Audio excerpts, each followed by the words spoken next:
Hello, this is Beth Syverson, your database editor. In this video, I'm going to go into pretty more detail about each of the columns. There's a few tricks for you to know and a bit of information I can tell you easier on video than by writing it all out. So this again is the page you'll land on when you click that orange Access Database button on the AUM website. And just stay here in the Songs tab, and I'll just go through all the columns. Song title column, if the song is in one of our hymnals, it will have the number sign and a number following it. At the end of the title will be a number sign. So any of these with a hymnal, any of these with numbers are in the hymnal. If a song has the same name but different composers, I've written whatever distinguishes the two pieces. Like here's Alla Nanita Nana. One is arranged by Edelman and one is arranged by Folstrom. So that helps you know which one is which, especially when you start filtering things out. All right, the next column is composer.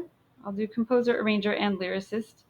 By the way, this little I on any of these columns is information, and if you just hover over it, it will give you more information. So any of these names in all caps means they're UUs, and arranger, lyricist. If it was a translator or editor, those types of people, I also put them under arranger. And as you can see, sometimes the composer is a country or a folk tradition or a religion or whatever. Some of them are anonymous. If they're really old hymns, sometimes I just put them as anonymous, or unknown. Sometimes I'll put them as unknown. And there's just lots and lots of different composers. Now, if you click any of these highlighted gray buttons, it will send you to that view. So Grace Vanderwall, let's click her. Oopsie, I guess you have to double click it. And okay, there you can see a picture of her. She only has one song in our database right now. Female, United States, born in 2004. Oh my gosh, I have socks older than that. And here's her website. So if you wanted to find out more about that composer, you can click it and it will expand. So think of these as just going deeper into whatever you're clicking. And this is what really makes this a database and not just a spreadsheet. Okay, going over to the column for lyrics and keywords.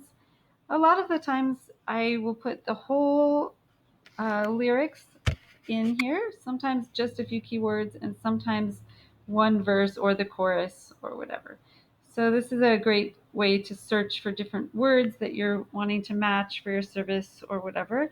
And it's also a way to preview, oh, okay, this song, let me look at the words. Okay, that doesn't really work for me.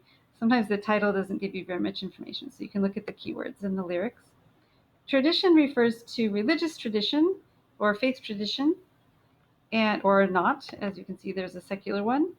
And there are so many of these, and just about any tradition you can think of. And when you're searching for tradition, by the way, make sure and search by noun, not adjective. Christianity, not well, let's see, that's also a noun. That's not a good example. Atheism and not atheist. Oh, maybe it's the ism and not the person. So I tried to make them all the actual religion, not the person that's practicing the religion. One idea, if you're searching for a religion, is just to type in the first several letters, like just put in CHRIST for Christianity, and then it doesn't matter what the ending letters are. For voicing, this is the voicing column. There's many different kinds of voicings here. So as you can see, some of the songs have several different voicings that are possible.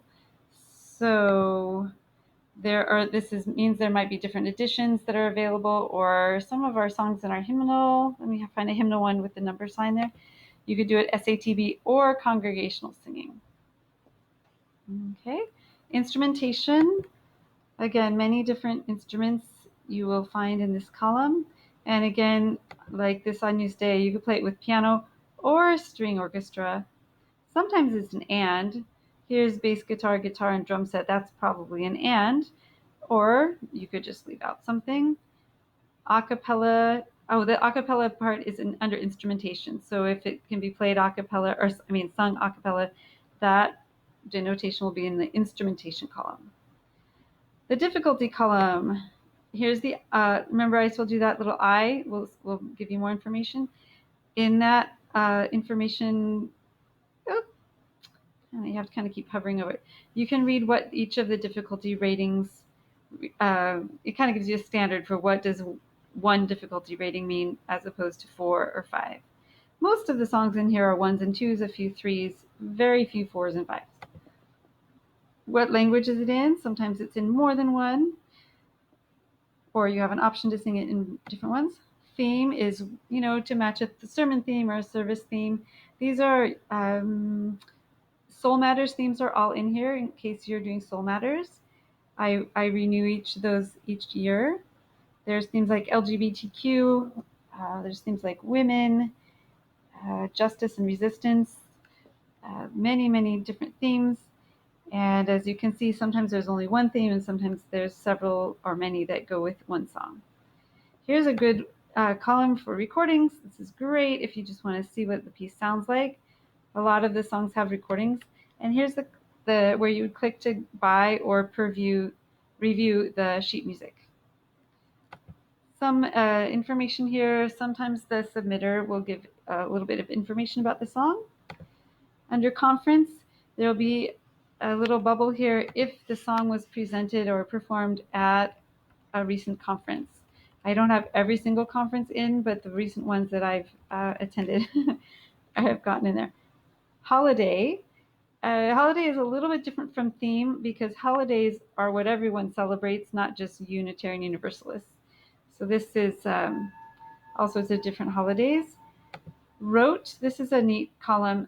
And there's a little information bubble in case you forget. Wrote is for songs that can be taught by rote. So let me try to find one. There are two different kinds. There's a meditation, let me try to expand this. You can always expand this view, by the way. Meditation/vigil. And there's another one called protest/march, I think is what it's called. Protest/rally/march. By the way, if you change one of these columns, it doesn't change it for everyone, just for you. It's only your view. POC creator stands for person of color. So if either the composer, arranger, or lyricist are a person of color, you will see the word yes in this column. If you're searching, make sure to remember that that says yes. You have to write POC creator equals yes in the filter. Female creators, same thing. That's for composer, lyricist, and or arranger. Here is the column. If the song appears in one of our hymnals, it will tell you which one. These two columns are how much the piece costs, whether to buy it as a print piece or to buy it as a digital download. Sometimes there are notes about how to access pieces or how to buy them. Reprint licensing notes. This is going to have copyright information for all the songs in the Singing Living Traditions hymnal. And also it will have notes if a composer distinctly does not want you to change the words or does not want you to translate the words. There will be notes here. Feel free to add to those notes if you find out something about a piece or a composer. Publisher, item number, that would be in the publisher's catalog.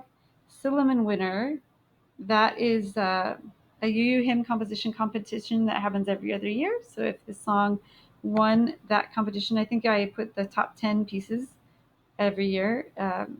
It'll have a little check mark here. And who endorsed the song. And again, if the words are highlighted in this gray color, you can click them and then you can open them up. These are all the songs Aviva introduced. Actually, she has more than that.